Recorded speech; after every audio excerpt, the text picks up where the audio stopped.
And then Jesus in the book of Mark said the temple will be destroyed, but the writer who wrote about Jesus' account was long after Jesus died.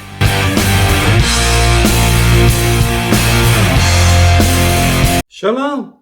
This is Hakam Yah ben-Emmett with the Torah Watchman Show International for another video short. This is a topical type of video between yin and yang, Christian point of view on the Jewish Bible, and then a Jewish point of view, which is based on Judaism's interpretation of what is true or what's false, or the 50 Shades of Grey. I like this topic here because we're talking about the Gospel of Mark, okay? The Gospel of Mark was written in the mid-60s, approximately, and we're talking about 60 CE, okay? That's the Common Era, or AD, or shortly after 70 CE. If that number sounds familiar, that's because that was the destruction by the Roman Emperor Titus of King Herod the Great's second temple.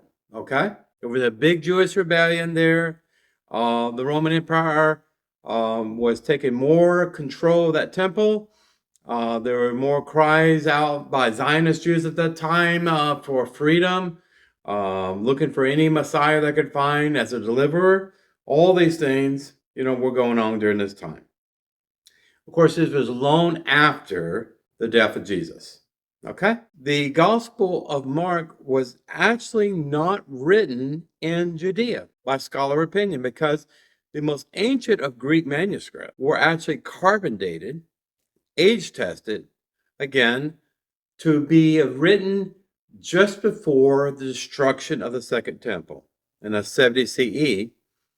And these manuscripts were actually discovered in Rome, and then some transcripts were actually discovered in Syria, papyrus probably, scrolls and things of this nature, maybe put in a jar or some sort of vessel like that to make sure it was preserved properly. And they found these in Rome and Syria. Maybe there were copies of the Gospel of Mark, I'm not sure, but they were approximately dated about the same time frame. What's interesting, the Gospel of Mark is one of the three synoptic Gospels. 3 out of 4, okay? Which is believed to have been written around the same time and share a general outline.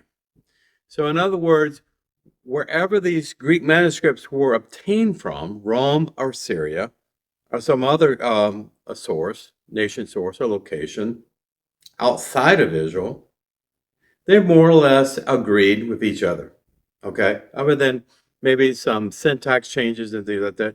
No major deviation. Now, most critical scholars believe the Gospel of Mark was written anonymously, targeting not a Jewish audience, but Gentiles that were candidates for conversion over to Christianity from their polytheistic Hellenist belief system. That's why they believe that whoever the author was of the Gospel of Mark was most likely written in Rome. Shortly before, after the destruction of the Second Temple, again, 70 CE. So we have mid-60s to about 70, or maybe shortly after the destruction of the Second Temple. There were no known Hebrew manuscripts, data sources, Z sources, for the Gospel of Mark during the early Christian era. And when I say these things, this is scholarly, secular, scientific, professional, I'll say theories or opinions on this, or based on findings and a preponderance of evidence. Now, interestingly, in the book of Mark chapter 13, verses 1 through 2, Jesus predicted the destruction of this. You heard me right. Whoever the anomalous author was for the Gospel of Mark, the Synoptic Gospel, one of the 4, that was written in Rome, approximately 70 CE, right at the destruction, right just before the destruction of the Second Temple. The commentary in there, the storyline, is that Jesus prophesied that the Second Temple will be destroyed. Something like, no stone will be found on top of another. Total desolation, total. This prophecy supposedly was fulfilled when the Roman Empire destroyed it again through Titus. So the Gospel of Mark contains detailed description of the destruction of the Jerusalem temple, which is seen as strong indicator that was written after the event occurred in 70 CE. You heard me right. This is like a roving reporter who had firsthand knowledge of this. Now, if you were in Rome, you know, as far as the carrier pigeon flies and how messages go back before, you know, between the Roman Caesar, emperor, whatever, and the governor of Judea, of that province there, well, it was probably supposedly in all the Roman Empire's newspapers or whatever, people talked about this. They probably have reports in Rome, and they probably had announcements and things like that. You hear about pagers out in the streets, you know, informing people of important events. So it's very interesting. And you have two proofs here, okay? You have the Gospel of Mark that was dated scientifically to have been composed and written approximately 70 CE, the same time period that we have a huge amount of evidence that the Roman Empire destroyed King Herod the second temple there in Jerusalem. And also, it was written in Rome, more than likely, and it was written with a detailed account from someone who had information readily available after something happened. Now consider this use case. Everyone knows about the 9/11 terrorist attack in New York City, in Pennsylvania, and the Pentagon. You could imagine if someone who lived during that time of September 11, 2001, a witness to the two destroyed towers collapsing and falling, and the big gaping hole in the Pentagon, and the plane that went down in a field in Pennsylvania. However, that witness account was documented in a book far in the future. And it was said this was a prophecy that was made of something that had already happened by someone else. Okay? So supposedly the account is that Jesus made a great prophecy, and it proved that he was a man of his word, and prophets have to be true, or they literally are stoned to death. You know, you can read Deuteronomy about that, Leviticus about that, about false prophets. So he made a prophecy of something that happened, and the writer made that account long after Jesus had died, right around the time that the temple was destroyed, or shortly after. Now, these are scholarly, scientific findings, not my personal opinion. I'm just the messenger here, okay? Something to sum this all up, I'd be amiss if I didn't talk about Daniel chapter 9. You know, prophet Daniel in Babylon, the protege of Ezekiel, and they were both carried off as young men by King Nebuchadnezzar II, and waves, about 3 or 4 migrations of Jews taken from Jerusalem when it was destroyed in that time, approximately 2,500 years ago, more or less.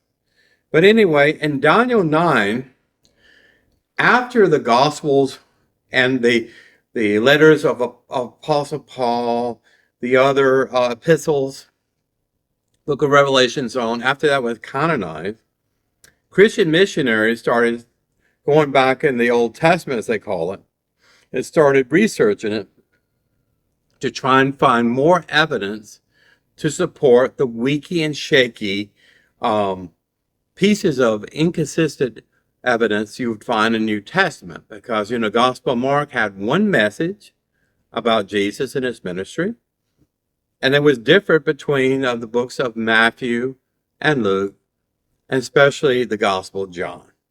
Okay, as you know, Mark has no virgin birth narrative at all. I mean, it begins in chapter 1 of Mark of Jesus starting his ministry with John the Baptist.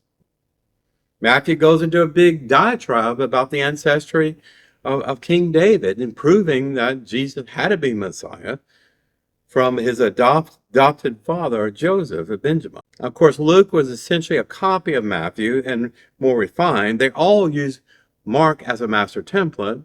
Of course, John was written much later, about 95 CE, about the more metaphysical and spiritual aspects of Jesus, the pre-existing one, existing before the creation of the earth.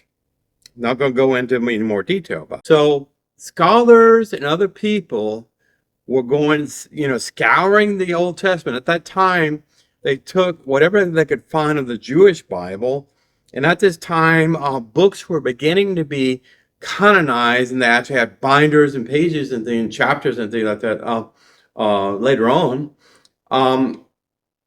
This happened actually in the 2nd and 3rd century, believe it or not.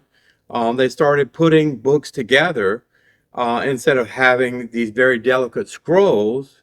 So they went and found some interesting prophecy in the book of Daniel, chapter 9, verses 24 to 25. This is about the destruction of the second temple. Now, I'm going to give you a correct interpretation of this prophecy. And even the prophet Daniel had problems with this, kept him up at night. So God sent the angel Gabriel to give him the meaning of his night visions. Of course, remember, prophecies were given after Moshe as night visions or in a trance or some sort of subconscious state. So this was happening with Daniel. Every time he went to bed at night, he had a new chapter of a vision that was prophetic about the future of Israel. And of course, Daniel was hoping that the Jews would be let go and return to Jerusalem. But that did not happen in his lifetime. So in verse 24, and I'll try to speak as clearly and astutely about this as I can, because it is a little bit. 70 weeks is 490 years. Okay, weeks is actually used throughout the Hebrew Bible to refer as a period of increments. Like 1 week is seven years, that kind of thing. 490 years are determined upon your people, and this is Gabriel explaining to Daniel what his vision was.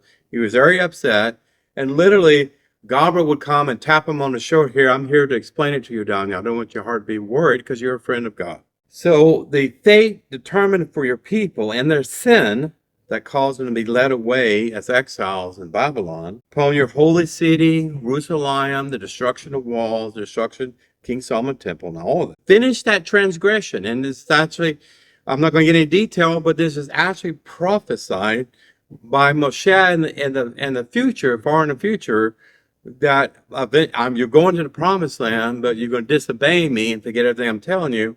And a large group of you, most of you, are going to transgress and be exiled to other nations. Okay? So to finish the transgression and make an end of all sins, and to make reconciliation for iniquity, redemption, and to bring in everlasting righteousness, and to seal up the vision and prophecy, and to anoint the Holy of Holies. Okay? Folks, this has not happened yet. And there was no Holy of Holies in King Herod's temple. There was no Ark of the Covenant. I don't think there was even a menorah. There may have been. But these artifacts were lost or missing or removed from King Solomon's temple before King Nebuchadnezzar actually destroyed that temple. So in verse 25, know therefore and discern that from the issuing of a word to restore and rebuild Jerusalem, remember that happened in the time of King Cyrus II, at the time of Ezra and Nehemiah. You can read those books. It talks about the return of very righteous, very orthodox, observant Jews. Only a small minority of them actually left Persia at that time. This is after the fall of Babylon. And Persia was in control. And even Isaiah refers to King Cyrus II as a type of anointed one, or Messiah, Mashiach. He ordered he actually had, through his signet ring, or had some official ruling or order through a parchment or something like that, and he told his administration officials, give Ezra everything he needs, and later on Nehemiah everything he needs to go back to Jerusalem, rebuild the wall, cleanse the temple area, build a makeshift temple, and begin animal sacrifices in the worship of your God. Okay, evidently King Cyrus II was touched so much by the prophet reading of Isaiah, and he was a remarkable man. The anointed prince, Cyrus, will be 7 weeks, so that's 49 years, okay? And then for 62 weeks, that's 434 years, it would be built again with a plaza and a moat, but in troubled time. Now, this is Persian and Greek and Roman domination, occupation, just like the four beasts, and the prophet Daniel was explaining the rise and fall of four major kingdoms, and the last beast, the most terrifying, is the Roman Empire. And later that became the Holy Roman Empire, or Roman Catholic Church. And we know what the Crusades did to the Jews in Jerusalem during that time. Verse 26, then after the 62 weeks, is 483 years, from the destruction of the first temple, the exile of Daniel and all the Jews there, an anointed one, which is sacrifices, last Jewish priest and king, the Kohen Gadol, will be cut off and will be no more. So we're talking about the Sanhedrin.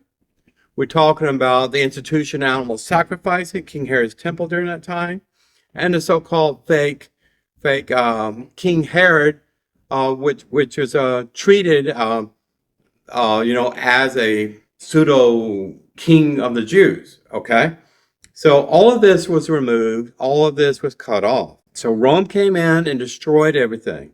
So in the 70th week of the 490-year period from the destruction of the first temple. So you have two milestones in time. You have the destruction of King Solomon's temple and the destruction of the second temple built by King Herod I, approximately, I would say, 2000, roughly. He started building roughly, I would say, maybe 2010 years, say between 10 and 7 or so. He started building aggressive building projects in Jerusalem just before the turn of the second millennium. Now, this is a brief explanation of Daniel and his prophecy in chapter 9. Any attempt to apply this chapter to Jesus is just erroneous and wrought with mistranslation and misinterpretation. Why do I say that? To be fair, because if you go to the Moody Bible Institute in Chicago, or the Dallas Theological Seminary in Texas, or you go to some other Christian seminary, or you talk to one PhD doctor in theology or eschatology, they all have different explanations. You can go to a Christian bookstore and look up books of the rapture, Revelations, eschatology, Prophet Daniel, so on, and every single writer will have a narrative separate from the others. And all these arguments and things, because they're trying to take something that was written about a Jewish storyline, refactor it, make it Christological, and try to retrofit Jesus into that, okay? To uplift Jesus to be something that he simply wasn't, other than a carpenter or a righteous man born in Nazareth, okay? So this is a straw man's kind of argument kind of thing. So let's wrap this up in conclusion. We talked about the Gospel of Mark. We know it had an anonymous author. We have not identified who the author was to this day. It was more than likely written primarily in Rome between 67 and 70 CE, or maybe shortly after 70 CE. That was the destruction by the Roman Empire of King Herod I's second temple. Okay? Now, Jesus, the commentary, the writer of the Gospel of Mark, who wrote about these events, lived right around the final days of Jerusalem and the destruction of the temple, the cut off and destruction of the Sanhedrin, the exile of the Jews, the removal of any kind of governorship that was biased for the Jews, that kind of thing. So he wrote about it, put Jesus there as a figurehead, and say Jesus prophesied about the destruction of the temple when it already occurred. Again, I said before, there's not one manuscript, Greek or Hebrew, that we know without a doubt that was written by the hand of Jesus. Listen, the Apostle Paul wrote at least 7 out of 13 letters, that is epistles. that we could credit to him today. We know that he wrote these letters. He said he wrote these letters, and he actually mailed them to different churches in Ephesus, Ephesus and Thessalonica along the Mediterranean coast, and Rome and things of this nature. We know he wrote these letters by his own penmanship. We know the personality of the writing was Pauline. We know that. And even the writer of Mark, whoever he was, wrote Mark in a certain way that's different than the writer of Matthew, Luke, and the book of John. And incidentally, the Gospel of Mark was written first, followed by Matthew, followed by Luke, and rounding the corner with the Gospel of John about 95 CE. And then the book of Revelations actually was written going to the first turn of the century, the first 100-year period, CE. So I hope you learned something here. I hope I didn't irritate anyone. What I'm simply saying is that the book of Daniel said something. The Jews know what it said. When you read in Hebrew, you understand proper grammar, context, and everything. It's backed by historical findings. We know that Daniel did not live in the time of Judah Maccabees. He lived in the time of Babylon about 2,500 years ago. He was a prophet, and Christians to this day do not doubt that he was a great prophet of God, inspired by God to write the book of Daniel. Okay, what they argue about is that the prophet of Daniel was prophesying about the coming of the Christian Messiah. And then Jesus in the book of Mark said the temple would be destroyed, but the writer who wrote about Jesus' account was long after Jesus died. So I hope I didn't confuse you too much. Please read for yourself the book of Daniel, chapter 9. I would encourage you to get a good art scroll Tanakh with translation of both English and Hebrew.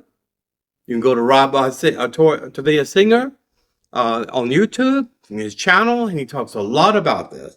But I thought this was very important as an interesting topic, because this is one of many questions that Jews have of Christians, and an important question that Christians have of Jews. Why do Jews think what they do about Daniel 9? And Jews say, why do Christians say that it was prophesying Jesus when it was actually prophesying about the cutoff of the Sanhedrin? We know it happened. We know it ended. And the cutoff of the Jewish people, the ending of the animal sacrifices by the fourth beast. Okay? So I hope this was needful and interesting to you. I try to make it thoughtful for you and a little bit humorous too. The journey of the Bible is an exciting thing, and I'd like to take you with me. Take care. God bless. Shalom Aleichem.